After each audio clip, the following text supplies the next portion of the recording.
Hello, class. Now it's time for our read aloud. We are reading A Week in the Woods by Andrew Clements, and today we are on Chapter 12. Chapter 12 is called Gearing Up.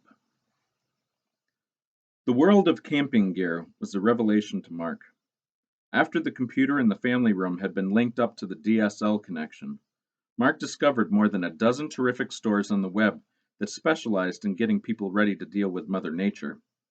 Eastern Mountain Sports, Mountain Equipment Co-op, LL Beam, Sierra Outfitters, the list went on and on. Mark's favorite was REI, Recreational Equipment Incorporated. The REI website was organized by activities, and each category branched off into a tantalizing selection of gadgets and tools and necessities for enjoying time in the great outdoors.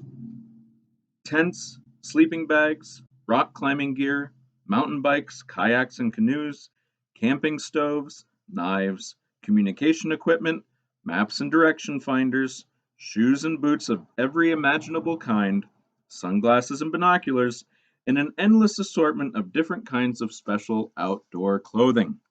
The variety was overwhelming. On Sunday morning, when his mom called from London, Mark told her about how he had camped out with Leon Friday night.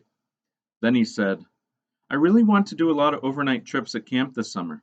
Maybe even do the 10-day mountain trip in Maine. I looked at the booklet from camp, and it says if you're 12, it's all right. And I'll be 12 in June. Well, we can certainly talk about that, Mark, his mom said. Mark could tell she didn't like the idea, but she hadn't said no, so that was okay, and it was the perfect opening for what he really wanted to ask her. Mark said, Well, since I want to get into camping, I've been looking at some catalogs that have equipment and stuff. So would it be okay if I got some gear, just so I could be ready, in case I get to go on some overnights this summer? And just like he knew she would, his mom said, Why, of course you may, dear. Get whatever you think you need. When I talk to Anya, I'll just ask her to let you use the American Express card. Just promise me you won't get anything that's dangerous, all right? No big knives or axes, nothing like that, all right? Mark said, Nothing like that, I promise. I just want to learn how to be a good camper, that's all. Well, I think that's wonderful, dear. Late Sunday afternoon, Mark turned on the Mac. Then he opened up the browser and clicked on the REI website, and he realized he had a problem. His problem was that he wanted everything, and thanks to his mom's credit card, he could actually afford everything. Well, not everything, but there were still way too many choices. Mark had to decide what he really needed, so he opened a new window in the browser, clicked on a search engine, and typed in Camping Essentials. On the second page of listings, he found a web page put together by a guy from Wyoming who taught outdoor survival classes. He called himself Mr. Survival. He had organized his list of essential gear by looking at the greatest dangers people usually face if they get lost in the wilderness. The first danger on his list was getting too cold, or too hot. So he had a section of information about clothing layers and choosing the right socks and footwear. Mark felt proud that he'd already figured out those things on his own. Mr. Survival also recommended carrying a plastic space blanket. You could put the shiny side in to keep warm, or put the shiny side out to keep the sun off. It would also shed rain or snow. Next on the danger list came thirst and hunger. He recommended carrying at least 2 water bottles and also having a way to purify more. Mr. Survival's personal favorite was a tiny bottle of liquid iodine drops. He wrote, You can scoop water right out of a stream or even a puddle. Add a few drops of iodine, wait 10 minutes, and take a drink. It might taste bad, but you won't get sick from germs or parasites, and most importantly, you won't get weak from dehydration or die of thirst. About hunger, he said, Even a day hiker should carry 5 or 6 energy bars and 2 or 3 regular candy bars. A candy bar doesn't weigh much, and it might just give you that jolt of energy you need to get yourself up out of the ravine you fell into. The list went on. Take at least 2 ways to make a fire, plus a fire starter. Best emergency fire maker? A magnesium block and a striker made from 3 inches of hacksaw blade. Direct a shower of sparks onto some scrapings from the block.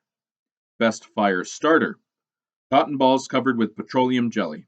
10 will stuff into 1 plastic film container. If you don't have this, use finely shredded birch bark, dry grass, lint from your socks, or a candy bar wrapper. Take a compass and know how to use it. Take a small waterproof flashlight or headlamp and extra batteries. Take a pocket knife. Take a loud whistle, like a lifeguard's whistle, to help others find you if you get lost or separated. Take a dozen cloth strip band-aids and a small roll of duct tape for cuts or foot blisters. Take a small magnifying glass for map reading or starting a fire.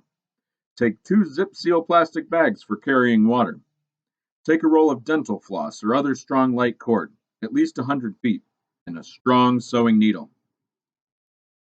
After reading what Mr. Survival had to say, Mark felt ready to start shopping. He clicked back to the REI website and started filling his online shopping basket. First, he picked out a new sleeping bag. The one he'd been using had been to summer camp 3 times. It was plenty warm, but it weighed too much. The new bag Mark picked out was filled with goose down. It weighed less than 3 pounds and packed up into a thin, tight roll. The next essential item was a pack. Not a simple backpack, but a frame pack. Mark had used one at camp last summer. It was called a frame pack because it had a built-in frame of metal or fiberglass to keep it stiff and spread out the weight of a load in the best way possible. After reading the descriptions of about 10 different packs, Mark looked at a chart and picked the one that was best for a person of his height and weight. From about 20 different kinds of flashlights, he picked a mini mag light that used AA batteries. He also chose a headlamp, like a flashlight on a head strap. The one he picked out had 3 different levels of brightness and would run for anywhere from 12 to 150 hours on 3 AAA batteries. The magnesium fire starting bar seemed kind of silly to Mark. Why bother carrying that if you already have matches or a lighter? He flipped back to Mr. Survival's webpage and clicked on the link about fire making, and Mr. Survival made it simple. Matches go bad or get wet, even the waterproof kind. Lighters rust or break or leak. Some magnesium scrapings and a shower of sparks from a bit of hacksaw blade will always work, no matter how long you've had them, and no matter whether it's raining or snowing or 10 below zero. So Mark clicked on the magnesium fire block with the built-in striker bar and put it into his online shopping basket. Even though Mark knew he wouldn't be allowed to use it by himself, he picked out a little gas-powered cooking stove anyway, and then he found a good compass, a pair of lightweight binoculars, and 6 pairs of special moisture-wicking hiking socks, plus a dozen chocolate chip energy bars. He looked at the boots, but the Italian hiking boots he had gotten before camp last summer still fit perfectly, and they were all broken in, too. When Mark went to the page that showed the knives, he remembered what his mom had made him promise. She'd said no big knives or axes, but she hadn't said he couldn't get a smaller knife. After all, his dad had already given him a Swiss Army knife for Christmas 2 years ago. So Mark picked out a lightweight knife with a black plastic handle and a single blade that locked open. Definitely not a big knife. He could have kept finding great stuff all evening, but Mark felt like he'd better stop. He clicked on his shopping basket and then on the checkout box. The total amount came to more than $1,100. Mark stared at the number.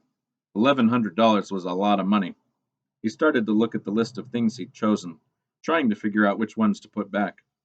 Then Mark remembered the skis and boots and poles his dad had helped him pick out when they went to Aspen that time, plus the jacket and goggles and gloves. Mark had used those skis for less than a week, and now all that equipment was lying in a closet back in Scarsdale, too small to ever use again. And those things had cost his dad more than $900. So getting all this stuff for only $1,100? Suddenly that seemed like a bargain. And Mark knew he wouldn't be using these things for only a week or 2 either. He quickly filled in the shipping information, typed his mom's credit card number, and clicked on the Buy Now button. Less than 10 seconds later, a confirmation screen appeared and promised that the purchased items would be delivered to his house by Federal Express on Tuesday afternoon. Mark printed a copy of the confirmation page, closed the browser, and shut down the computer. Then he went to the kitchen to get himself a snack. All that shopping had made him hungry. All right. Well, actually, I'm now getting a little bit hungry, so I will let you go. I hope you enjoyed that chapter of A Week in the Woods, and until tomorrow, make a great day.